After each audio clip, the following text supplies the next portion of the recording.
बिस्मिल्लाहिर्रहमानिर्रहीम अस्सलाम वालेकुम वरहमतुल्लाहि वबरकातुहू। इस स्टडी कर रहे हैं इंटर फिज़िक्स और इंटर फिज़िक्स का चैप्टर 1 है हमारे पास, जो को यूनिट 15 कहा जाता है। मॉलिक्यूलर थ्योरी ऑफ गैसेस, यानी कि गैसेस को स्टडी कर रहे हैं हम, सॉलिड लिक्विड की बात नहीं कर रहे हैं इस वक्त। अब हमने इससे पहले स्टडी कर चुके थे boys law, Charles law, Avogadro law. अब जो आपका टॉपिक आज का है वो है जनरल गैस इक्वेशन। ठीक है जी। अभी जनरल गैस इक्वेशन जो है एक्चुअली कुछ भी नहीं है, ये तीनों लॉओं का कॉम्बिनेशन है। सिंपल सा ये बता दूं आपको, बॉयस लॉ, देखिए boys law, Charles law, Avogadro law के ऊपर डिपेंड करता है जनरल गैस इक्वेशन। ठीक है, तो कहता है डेरिवेशन जो है जनरल गैस इक्वेशन की डिपेंड करती है बॉयस लॉ पे, चार्ल्स लॉ पे और एवोगाड्रो लॉ के ऊपर। ठीक है, अकॉर्डिंग टू बॉयस लॉ के मुताबिक क्या होता है, V is proportional to 1/P। ठीक है जी, 1/P आ गया, यानी कि टेम्परेचर और नंबर ऑफ मोल कांस्टेंट है। अकॉर्डिंग चार्ल्स लॉ में क्या होता है, वॉल्यूम जो है V प्रोपोर्शनल है टेम्परेचर के साथ, प्रेशर और नंबर ऑफ मोल कांस्टेंट है। एवोगाड्रो लॉ में क्या होता है, N प्रोपोर्शनल होता है किसके साथ, V प्रोपोर्शनल होता है N के साथ। ठीक है जी, तो यहाँ पे क्या था कि V प्रोपोर्शनल था N के साथ, यानी प्रेशर और टेम्परेचर क्या है, कांस्टेंट है।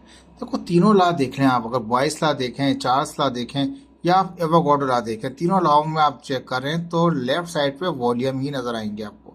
राइट साइड पे क्या है कि बॉयस लॉ के अंदर इन्वर्सली प्रोपोर्शनल होता है प्रेशर, चार्ल्स लॉ के अंदर V प्रोपोर्शनल होता है वॉल्यूम प्रोपोर्शनल टेम्परेचर के साथ होता है, एवोगाड्रो में वॉल्यूम ही डायरेक्टली प्रोपोर्शनल होता है नंबर ऑफ मोल के साथ। यानी कि चार्ल्स लॉ में और एवोगाड्रो लॉ में डायरेक्टली प्रोपोर्शनल है वॉल्यूम, लेकिन बॉयस लॉ के अंदर वो इनवर्सली प्रोपोर्शनल होता है हमारे पास। कंबाइन करें, तीनों रिलेशन नहीं है हमारे पास, याद रख लीजिए ये इक्वेशन नहीं है, ये तीनों के तीनों क्या हमारे पास है, वो रिलेशन है। रिलेशन 1 2 3 हमारे पास है।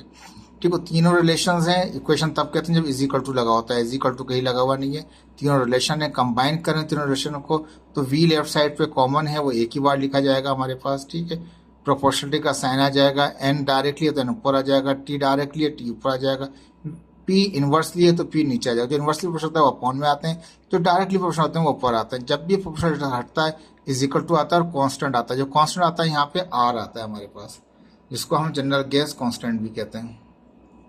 ठीक है, तो R आ गया हमारे पास, इस R को थोड़ा सा आगे करके लिख दिया, nRT/P, V is equal to nRT/P। R क्या है, वो कांस्टेंट ऑफ प्रोपोर्शनलिटी है, जिसको जनरल गैस कांस्टेंट भी कहते हैं, यूनिवर्सल गैस कांस्टेंट भी कहते हैं। दोनों नाम में से जो भी नाम लेना चाहें आप वो ले सकते हैं। और जो वैल्यू होती है इसकी, does not depend on the quantity of the sample mass, mass के ऊपर डिपेंड नहीं करती। जो भी गैस इस्तेमाल कर रहे हैं, अगर वो 4 मोल थे 5 कर दिए 10 कर दिए तो R की वैल्यू चेंज हो जाए, तो ऐसा नहीं है, R की वैल्यू चेंज नहीं होती। R की वैल्यू फिक्स है हमारे पास।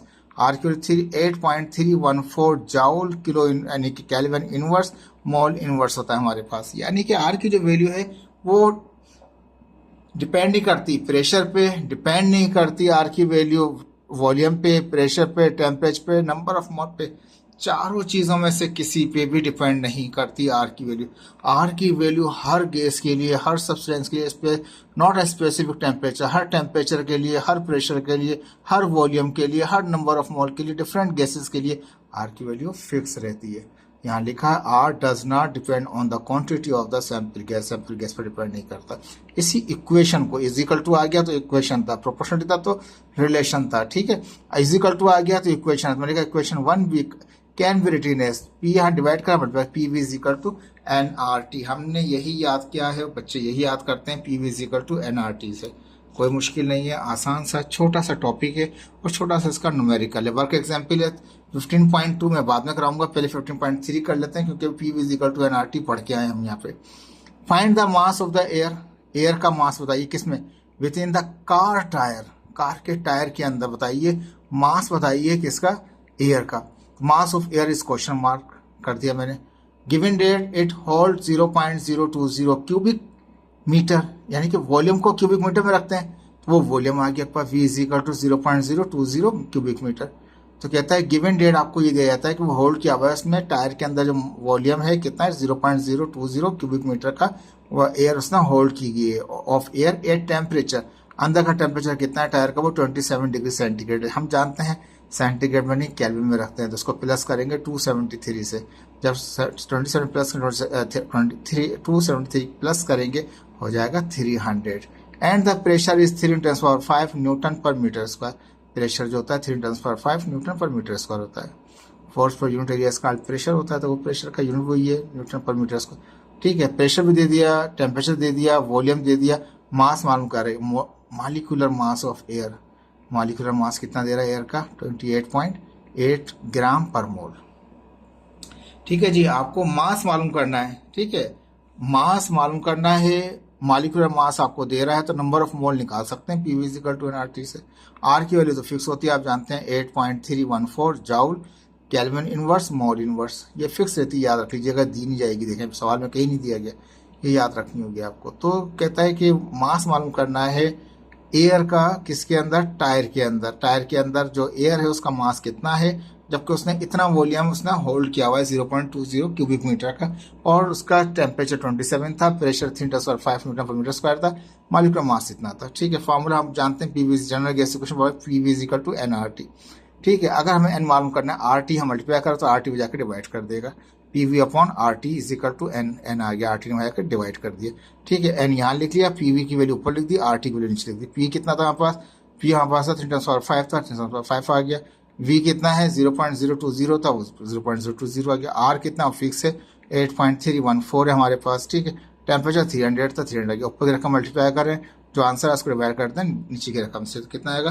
2.40 मोल्स आ गए हमारे पास। ठीक है, ये नंबर ऑफ मोल आ चुके हैं हमारे पास इसके, लेकिन हमें मोल मालूम नहीं करने, हमें तो मास मालूम करना था एयर का, कितना एयर है। हम फार्मूला जानते हैं, 9th में भी पढ़ चुके हैं, मैट्रिक में भी, फर्स्ट ईयर में भी वही फार्मूला चल रहा है हमारे पास। Number of mole of air क्या होगा? नंबर ऑफ मोल बराबर होते हैं mass of the substance divide by molecular mass. Number of mole कितना है? वो आपके पास 240 हम आग निकले भी। मास आपको मालूम करना है, मॉलिक्यूलर मास वो आपको दे रखा था 28.8, देखें 28.8 दे रखा था मॉलिक्यूलर मास। हमने क्या किया यहाँ पे? 28.8 मॉलिक्यूलर मास को पुट कर दिया, डिवाइड कर रहा हूँ, जाकर मल्टीप्लाई करेगा, 2.40 को मल्टीप्लाई करेंगे 28.8 से, तो क्या आ जाएगा? मास ऑफ एयर आ जाएगा। तो देखिए हमने जो मल्टीप्लाई किया इन दोनों को, 69.12 ग्राम आ गया मास ऑफ एयर। यानी कि इतना मास की एयर भरी जाएगी इसके अंदर, उस टायर के अंदर, जब उसका वॉल्यूम 0.020 था हमारे पास, 27 डिग्री सेंटीग्रेड था, और pressure 3×10⁵ cubic Newton per metre square था। ठीक है जी, आसान सा सवाल था, मुश्किल नहीं था आपका। डेटा के अंदर आपको मास मालूम करना है, वॉल्यूम दिया हुआ है आपको, टेम्परेचर दिया हुआ है, प्रेशर दिया हुआ है, मॉलिक्यूलर मास दिया हुआ है। ठीक है, तो आपने पीवी इक्वल टू nRT से आपने n निकाले, नंबर ऑफ मोल निकाल लिया, नंबर ऑफ मोल से निकाल लिया मास ऑफ द सब्सटेंस निकाल लिया, एयर का मास निकाल लिया, मॉलिक्यूलर मास आपको गिवन था। आसान सा था, मुश्किल नहीं है। अब जो 15.2 पहले थी, मैंने पीवी इक्वल टू nRT से पहले वो कर दी, अब ये सॉल्व कर रहा हूँ। ठीक है, a cylinder contain 0.80 cubic metre of nitrogen gas. एक सिलेंडर है जिसका वॉल्यूम कितना है? 0.80 क्यूबिक डेसीमीटर। यूनिट से पहचाने, देखें वॉल्यूम नहीं बोल रहा आपको, यूनिट से पहचानना पड़ेगा आपको। ये वॉल्यूम दे रहा है आपको, क्यूबिक डेसीमीटर क्या वॉल्यूम है? 0.80। ठीक है, वी आ गया, नाइट्रोजन गैस है। प्रेशर कितना है? 1.2 एटमॉस्फेरिक है। ठीक है, तो 1.2 है, और कहता है 1 ATM बराबर होता है किसके? 1.01 10, ये क्रॉस नहीं लगा, 10⁵ न्यूटन पर मीटर स्क्वायर। यानी कि ये 1.2 ATM है, तो इसको मल्टीप्लाई जब करेंगे 1.01 10⁵ से, तो वो हो जाएगा न्यूटन पर मीटर स्क्वायर हो जाएगा। ठीक है जी, तो जो वॉल्यूम दे रखा था पहले वो V1 था हमारे पास, प्रेशर जो है वो ये हमारे पास P1 है हमारे पास। अब करना क्या है, बता क्या रहा है वो देखते हैं। तो अब पिस्टन स्लोली स्टार्ट कंप्रेसिंग। अब पिस्टन को क्या करता है, वो कंप्रेस करना शुरू कर देता है। अब वॉल्यूम अगर यहाँ था तो कंप्रेस करेंगे तो वॉल्यूम तो भाई कम हो जाएगा। ठीक है, कंप्रेस करने पे वॉल्यूम कम होता है, एक्सपेंड करने पे वॉल्यूम बढ़ता है, ये याद रखिएगा। यानी कि अभी जो वॉल्यूम था पहले 0.80 क्यूबिक डेसीमीटर था, तो अब वॉल्यूम इसका ये नहीं होगा, इससे कम होगा। ठीक है जी, तो वॉल्यूम दे रखा था आपको 0.80 क्यूबिक डेसीमीटर, प्रेशर दे रखा था 1.2 ATM था, और एक ATM बराबर था इतने की, यानी कि ये जितनी भी वैल्यू इसको मल्टीप्लाई करना पड़ेगा इससे, तो वो प्रेशर निकल के आएगा न्यूटन पर मीटर स्क्वायर में। ठीक है जी, V1 दिया हुआ है आपको, P1 दे रखा है। पिस्टन स्टार्ट करता है compressing the gas to a pressure कहाँ ले आता है? 6 ATM पे। पहले 1.2 था, अब 6 हो गया, तो 1 से बढ़ के कितना हो गया? 6 तक पहुंच गया, 1.2 से बढ़ के 6 तक पहुंच गया, यानी कि प्रेशर बढ़ गया। प्रेशर बढ़ गया तो वॉल्यूम कम होगा, और कंप्रेस कर रहा है तो वैसे ही वॉल्यूम कम हो रहा है। ठीक है जी, तो P2 आ गया आपके पास। ये पहला वाला P1 था, दूसरा वाला P2 हो गया 6 atm।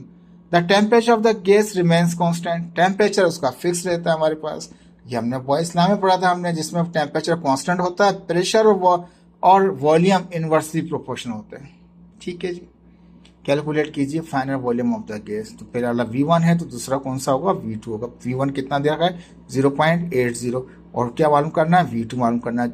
ठीक है, और जो पहला प्रेशर दे रखा था 1.2, वो P1 था हमारे पास 1.2 atm, एटमॉस्फेयर लिखा हुआ है atm।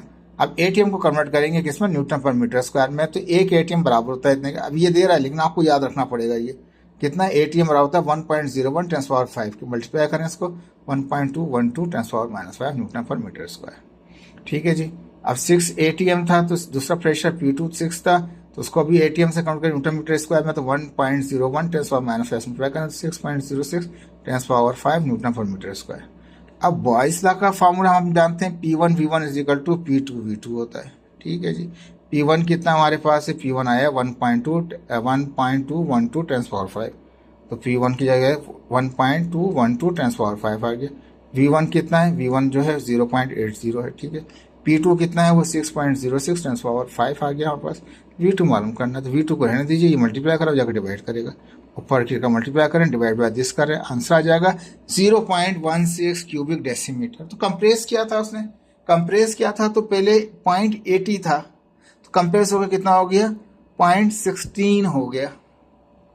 अगर कोई पूछे कि कितना फैक्टर फर्क पड़ा, तो इसका आसान सा हल है, पहले 80.80 को डिवाइड कर दें आप 0.16 से, तो वो उसका फैक्टर आ जाएगा। बुक ने फैक्टर दिखा रखा है, तो उसका जो फैक्टर है वो 5 है। ठीक है, यहाँ दिखाता हूँ आपको, बुक ने यहाँ पे दिखा रखा है कि उसका जो वॉल्यूम है वो रिड्यूस होकर 0.16 क्यूबिक डेसीमीटर हो गया, वो 1/5 हो गया वॉल्यूम ओरिजिनल वाले का। फैक्टर क्या था 5 था। कैसे फैक्टर 5 निकला, तो ये एक आसान सा हल है आपका कि आप क्या कर सकते हैं, इसको जो वॉल्यूम ये दिया हुआ है उस वॉल्यूम को डिवाइड कर दें इस वॉल्यूम से, तो 0.80 को जो डिवाइड करेंगे 0.16 से, तो कितना आ जाएगा 5 आ जाएगा आपका। तो वो फैक्टर अगर पूछता है आपसे, सवाल में नहीं था इसलिए मैंने नहीं लिखा कि बच्चे कंफ्यूज ना हो, लेकिन अगर वो फैक्टर पूछता है तो फैक्टर आप मालूम कर सकते हैं किस तरह से, V1 divide by V2 is the factor of the effecting factor of the volume. ठीक है जी, आसान सा छोटा सा आपका टॉपिक था जनरल गैस इक्वेशन, 2 न्यूमेरिकल से, जिसमें जनरल गैस इक्वेशन का न्यूमेरिकल था, बॉयस लॉ का था। प्रैक्टिस कीजिए और उसको परफेक्ट कर लीजिए। लाइक भी कीजिए, शेयर भी कीजिए और सब्सक्राइब भी कीजिए। अल्लाह हाफिज़।